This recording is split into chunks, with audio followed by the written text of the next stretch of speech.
Hi everyone, it's Spencer here.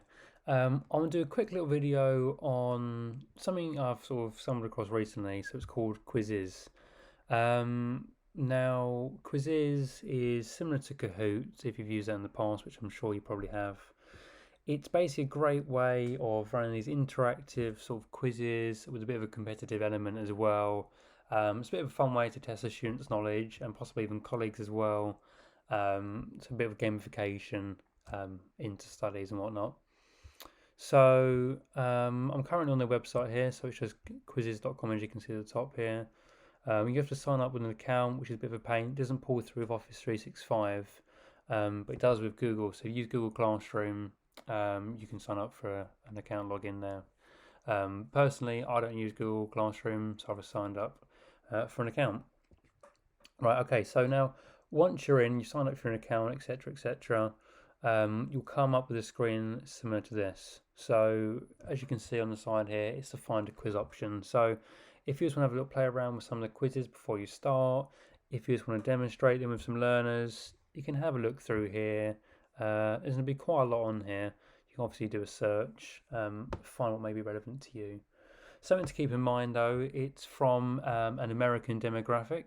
So like myself, if you're watching this, if you might be English, so take into consideration it's going to say grades, and some of it's not going to be relevant to yourself. So obviously, I wouldn't just click on here, find pop music, and go and run the session straight away. I'll have a little look through and see if it's relevant to you and your studies and whatnot. But what you can do as well. So with Kahoot, or when I used to use Kahoot back in the day, anyway, there was no way of actually seeing the questions before running it. So you might have to actually play the session itself to see what the questions are. For this one here, if I click onto pop music, for example, I haven't seen this before. You can see all of the preview of the questions down here.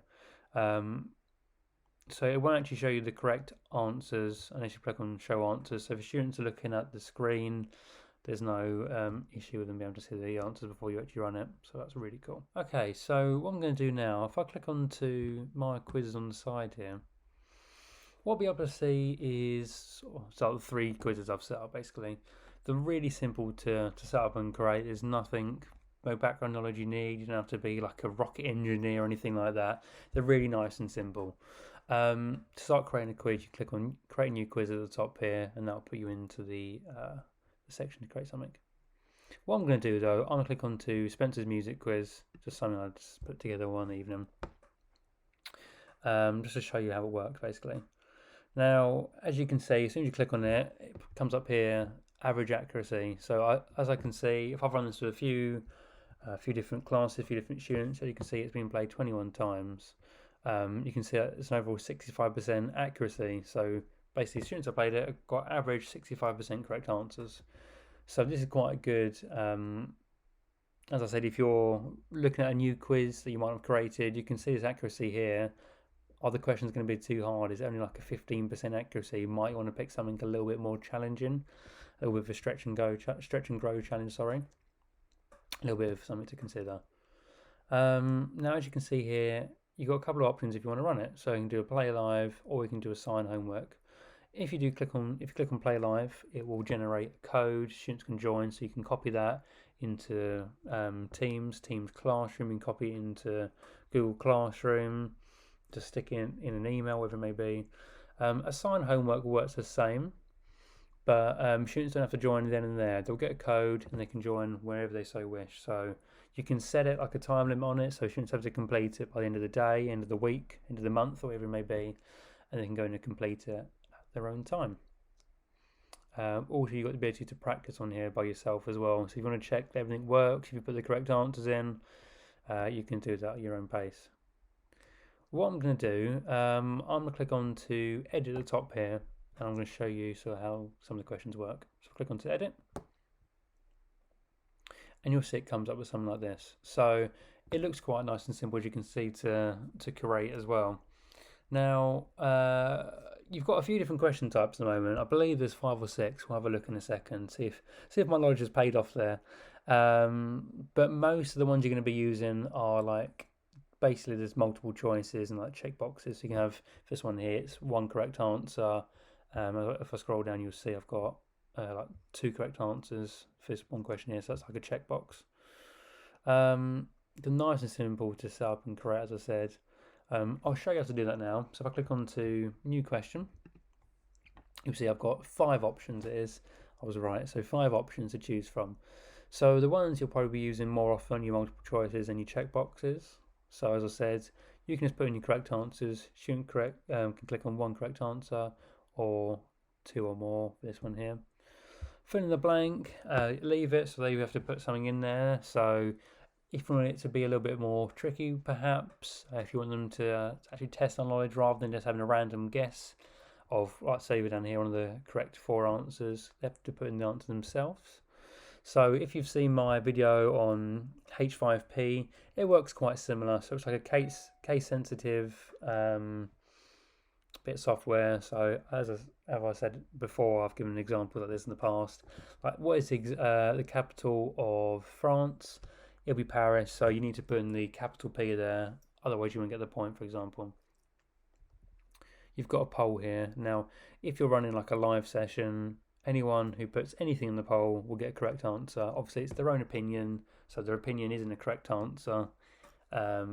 It's just it come up as correct, so they'll just get sort of 1 point by default for that. And you've got an open-ended question as well, so if you want students to put in a more lengthy answer, you can do, but obviously those will not grade on there for you. Right, if I click onto a multiple choice question, it's quite simple. You have your question title at the top here. So I'm just going to put in, as I said before, what is the capital city of France? So you have to bear with me. I've just got a new computer, so it's a little bit fiddly, but we'll work around it. Now you can put your answers in here. Basically, they'll appear as you type in here, same one here. So if I go onto the 3rd one here and type in France, you'll see France comes in that 3rd box there. Now you can click it as the correct answer on this little checkbox on the side here. And you can put in a few more answers here. So if I put in London, if I put in, I don't know, mine's gone blank now. So let's put in Lisbon. And let's also put in Manchester. Why not? Why not Manchester? Ooh, Manchester. As you can see on the side here as well, you can actually add media for the question type and also for the answers. So if you want to put in an image in the top there, if you want to put a video and an audio file, you can do that. So if you want them to review a video, or if you want them to choose from a selection of images, you can do that as well. But for now, I'm just going to have really simple little question up there and one correct answer. I'll click on save at the bottom here. As you'll see, that pulls it through for me, sorry. At the moment, I'm just going to delete that because I don't want to ruin my lovely music quiz that I set up and created. What I'm going to do, I'm going to click on done. I'm going to run the session with you so you can see exactly how it looks.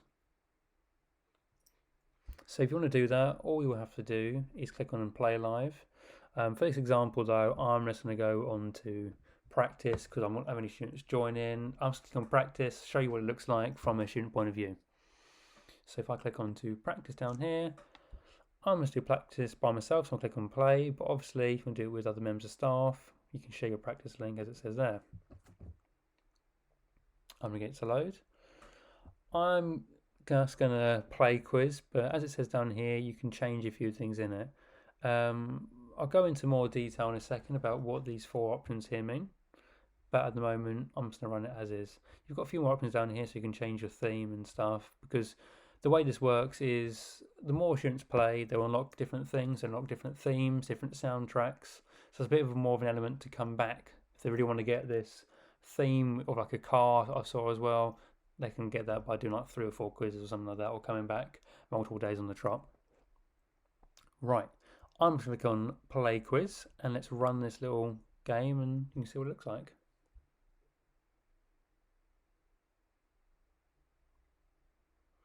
So this is basically a question here. As you can see by default, you've got a timer. On the other section there, you can see you can turn that on or off. Who's a member of the Beatles? Ringo Starr. 1 point. Let's turn the music off. I didn't realise how loud that would be. As you can see as well there, you've got the ability to add like memes in between, so you can completely disable that if you so wish, or you can add in your own sort of different memes if you want something to be more relevant to you. If you want to add images for your area, maybe in-house jokes or banter or whatnot. You've got a few different options to play around with. So this here you can change around and play around with it. You've got a little leaderboard as well, which is nice. Now, yeah, what I'm going to do, I'm going to come out of that so you've got the idea of it. Let's save and exit. Now, so that's basically how it runs. It looks quite nice. It's quite simple.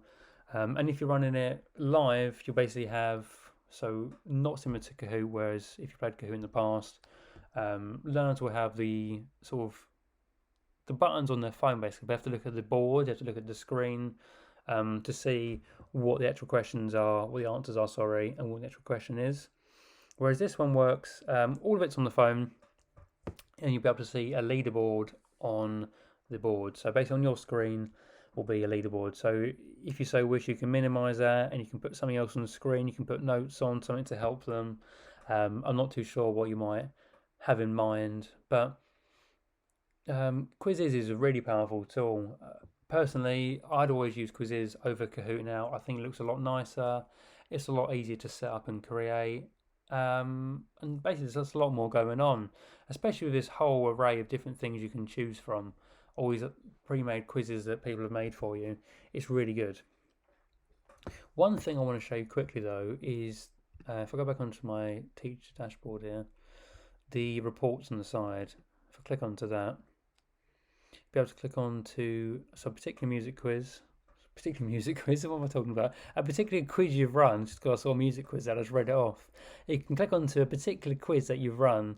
So for example here, this is a live one I did 7 days ago. I can click onto that. I can see, once I click onto it, who's played it. I can drill down per learner. I can also export that out to Excel. So it's a really nice looking thing. And as I saw right when I started this session, like the accuracy at the top there, you can see literally by default before you click on the actual session itself how many people like the mean the accuracy there. So I know I've said this many a time, but because this is a really powerful tool, I hope this little demo is giving you a bit of an insight and hopefully wants you to start creating and having to play around with Quizizz. It's one of those things, it's really good to have a little play around with yourself, with the actual questions, and colleagues as well. So if you've got some colleagues that are quite tech savvy and want to have a little play around with a quiz you've created or something you found online, that's definitely your best bet, I think. But yeah, looking forward to seeing what you have to say regarding Quizizz, see what you find out about it. And yeah, I've got lots more videos coming out in the future, so yeah, hope you enjoyed them.